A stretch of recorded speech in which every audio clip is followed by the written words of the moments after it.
dia melakukan sebuah ketaatan kepada Allah justru karena memang dirinya masih kotor. Karena datang ke majelis taklim emang karena kotor, emang dosa kita banyak, makanya datang ke majelis ilmu biar ntar kalau anak ibadah ada fondasinya, ada dasarnya sehingga nggak salah lagi.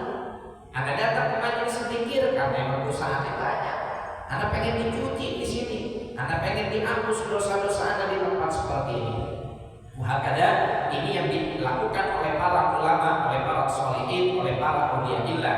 Sayyidina Imam Habib bin Umar al-Habib, ya, itu saking itqannya dalam amal, saking khusyuknya dalam sholat, setiap kali takbiratul ihram jadi imam di Masjid Ba'alawi, tembok itu retak.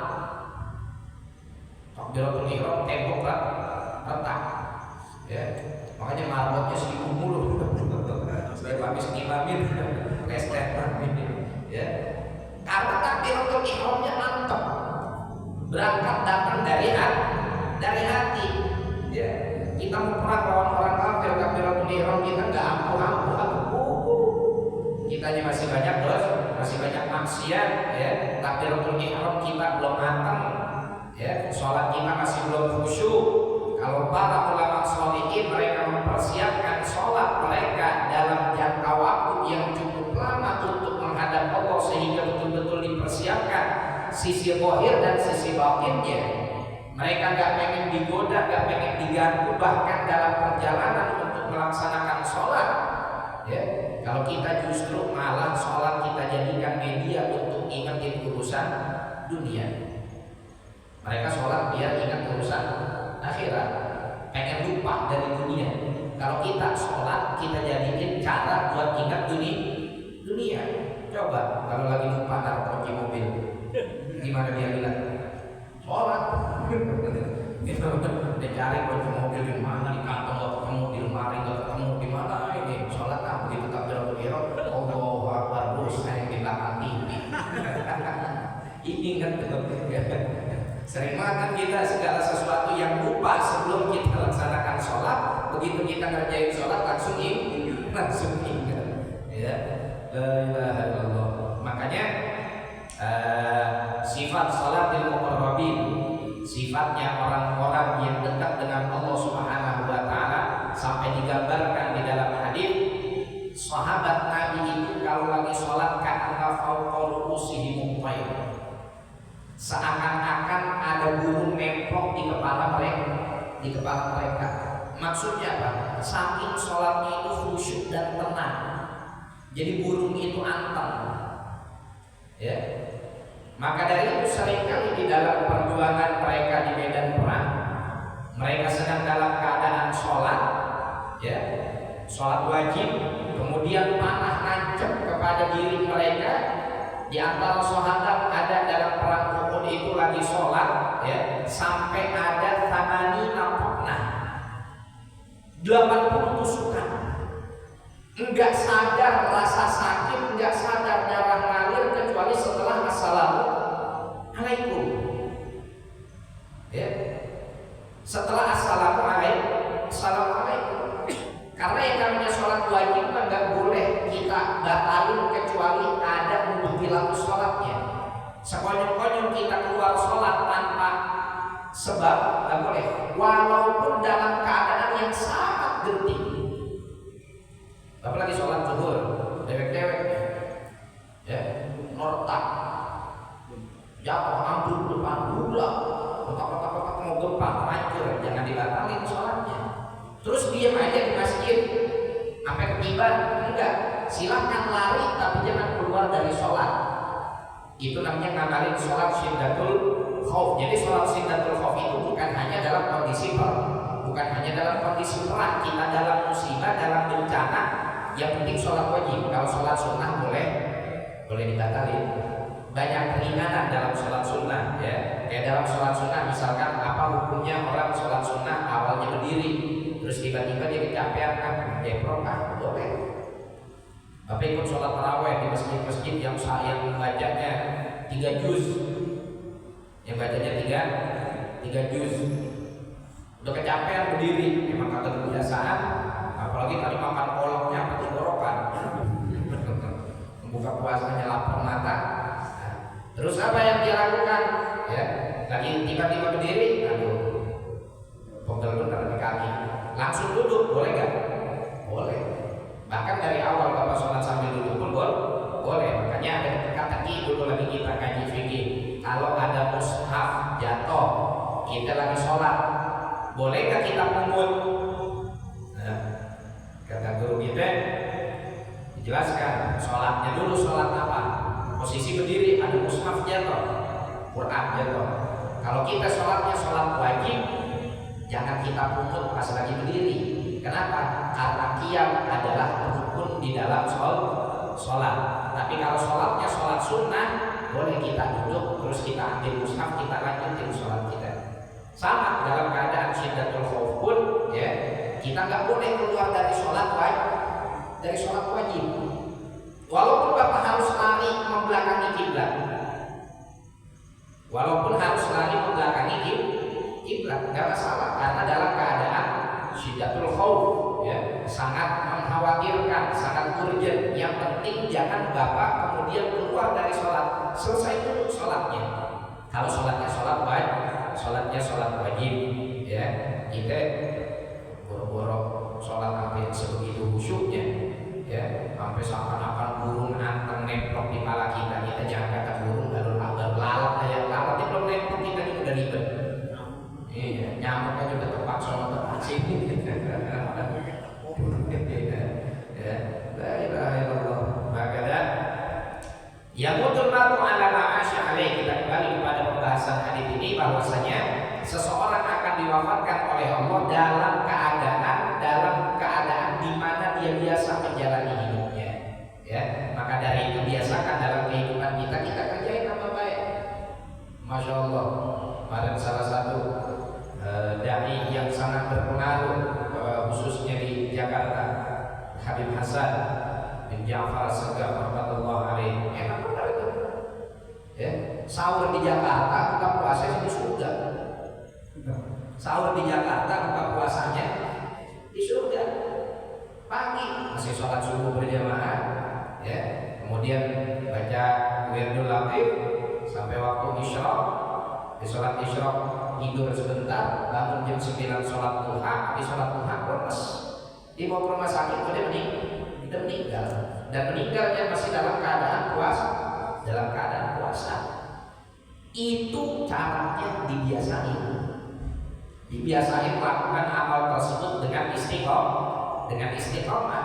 Maka muncullah itu yang disebut oleh baginda Nabi SAW, yang mutul maru ala ma'asya alaih. Ya. Dan salah seorang ahli hadis di Seoul, di kota Seoul, di Hadramaut, mereka punya kebiasaan, ya, punya adat kalau bulan Rajab itu baca Sahihul Bukhari, ya, baca Sahihul Bukhari. Ketika sampai hadis man kana akhir kalamihi la ilaha illallah dakhalal jannah. Kan ada hadis tuh, ya, maka akhir kalamihi la ilaha illallah dakhalal jannah. Nah ini ulama tersebut tadi baca bisa nabi mutasili ila musalli rahimahullah ta'ala, bisa nabi mutasili ila Rasulullah sallallahu alaihi wasallam qala man kana akhir kalamihi la ilaha illallah, meninggal. Masya Allah, ya, orang-orang baca hadis man kana akhir kalamihi la ilaha illallah dakhalal jannahnya pakai ucapan, kalau dia pakai perbuatan. Jadi kesempat dilanjutin hadisnya, kesempat dilanjutin dakhalal jannahnya, sampai la ilaha illallah dia meninggal. Betul-betul dia amalin itu hadis. Betul-betul dia amalin itu hadis. Maka akhir kalamihi la ilaha illallah. Oh, deh, alaupun otomatis langsung masuk dalam surga. Nikmat luar biasa. Kenapa? Karena dibiasakan melakukan amal baik tersebut. Nah, maka yang dimaksud dari yaqutul maru ala ma'asya alaih itu adalah bahwa umumnya manusia akan meninggal dalam kondisi di mana dia terbiasa melakukan perbuatannya di alam dunia. Kalau mayoritas mayoritas amalan dia baik, maka potensi meninggal dalam keadaan baik itu besar. Walaupun ini hadis tidak berbicara secara mutlak demikian, karena ada juga mustahnaiyah, pengecualian ya, bagi beberapa orang yang kehidupannya mayoritas diisi dengan keburukan, tapi sabaqa alaihi qala fa'amila bi amali ahli jannah fayadkhuluha. Kata Nabi sallallahu alaihi wasallam, ya, innal abda, sesungguhnya seorang hamba, ya, amal bi amali ahli nar, dia kerjaannya amalannya amalan penduduk neraka. Ya, amalannya amalan penduduk neraka. Mabuk, udah kebal. Kalau baru cuma biar letok mah kalau mabuk. Udah kebal. Terus apa lagi? Membunuh, naudzubillah, udah biasa. Malakin orang, merampok, emang itu kerjaannya. Berzina, waliyadillah, udah emang itu perbuatannya. Hatta mayakuna bainahu wa bainal nari illa dirab, sampai seakan-akan jarak antara dia dengan neraka cuma satu hasta. Satu hasta seberapa panjang sih? Cuma segini, ya. Jarak dia sama neraka udah tinggal ya pleset gitu masuk, tinggal dikit lagi. Fayasbiqu alaihi kitab, tapi ternyata ya di dalam ketentuan Allah Subhanahu wa taala dia ini ahlul jannah. Kemudian di masa injury time dalam hidupnya, yang lalu bi amali ahlul jannah, dia berbuat dengan amalan penduduk surga. Ya, umurnya udah 60 tahun, dari dia balik sampai umur 60, Masya Allah, semua dosa udah dia kerjain. Begitu dia tinggal 2 hari lagi mau mati, tiba-tiba tobat. Tobat. Masuk ke masjid, sholat berjamaah, minta maaf sama tetangga-tetangganya, saudara-saudaranya yang dia keburu buat minta maaf. Dapat 2 hari meninggal.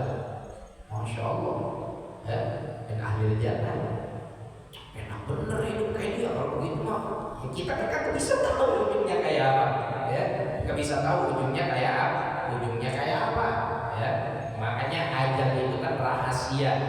Maut itu rahasia Allah Subhanahu wa taala. Sama yang seperti diriwayatkan oleh baginda Nabi sallallahu alaihi wasallam, kisah umat terdahulu tentang seorang preman ahli maksiat, ya. Al-Imam Nawawi menyebutkan ini di dalam Riyadhus Shalihin pada kitab Taubat.